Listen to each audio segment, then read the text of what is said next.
მისი თვალით განახული თქვენ როგორი ხართ, მოდით ეს გავითვალისწინოთ და განვიხილოთ. მესიჯი ყველასთვის არის, მაგრამ არა ყველაფერი გაითვალისწინეთ. ჩვენში ყველაშია ეგო, ცნობის მოყარეობაც იმისთვის, რომ ვიცოდეთ, რას ფიქრობენ სხვები ჩვენ შესახებ და განსაკუთრებით ის, ვინც თავად გვაინტერესებს. კონკრეტულად მისი თვალით დანახული თქვენ როგორი ხართ? პირველ რიგში აღნიშნავ იმ ადამიანურ პატივისცემას, რომელიც თქვენს მიმართ აქვს.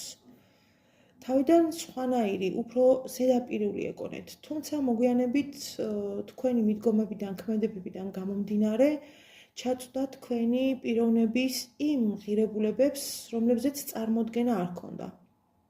როგორც არის მაგალითად კრიზისულ სიტუაციაში იმ მხარდაჭერისთვის, რომელსაც თქვენ ავლენთ ნებისმიერი ადამიანის მიმართ. დახმარების უნარი გაქვთ მისი აზრით. შეგიძლიათ იტვირთოთ უზარმაზარი ვალდებულებებიც კი, რომლის წინაშე შეიძლება სხვები გაიქცნენ. მეგობრული ხართ, კომუნიკაბელური, მზრუნველი და ამავე დროს ძალიან თავმოყარეც. ხელის გულზე დააჯენთ საყვარელ ადამიანს, მაგრამ თუ გადალახა ის საზღვრები, რომლებიც თქვენი პრინციპების საწინააღმდეგოა, მერე შეგიძლიათ რომ სასტიკად გულგრილიც გახდეთ ყველაფერი იმის მიმართ, რაც გიყვართ. არის რაღაც ხელშეუხებელი საკითხები, რომელსაც არავინ არ უნდა შეეხოს. თulis რომ დიდი წარმოდგენა გაქვთ საკუთარ თავზე, რაც ხშირად მისი გაღიზიანების მიზეზიც ხდება. ხანდახან ზედმეტად პატიმოყარეც ხართ.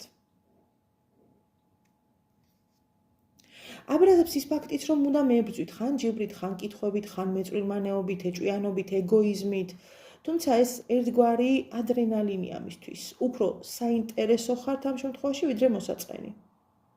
არის თქვენში რაღაც ისეთი, რაზეც ციკლება. თუმცა რომ გკითხოთ თავად, რა არის კონკრეტულად, ვერ გიპასუხებთ. მე გეტყვით. ეს არის ენერგია, რომელიც გაქვთ. ამოუხსნელი, საინტერესო და მიმზიდველი. ოსტატურად შერწყმული, აუტანელი და ასატანი ხასიათის ერთობლიობა. აი ეს არის ის კონკრეტული ენერგია, რომელსაც თვითონ ვერ ამოხსნის. წარმატებები პირადი კითხვებისთვის ნუ მირეკავთ, ძალიან გთხოვთ, მომწერეთ. ნომერზე და გიპასუხებთ, არ არის პრობლემა. უბრალოდ მომწერეთ, ნუ მირეკავთ.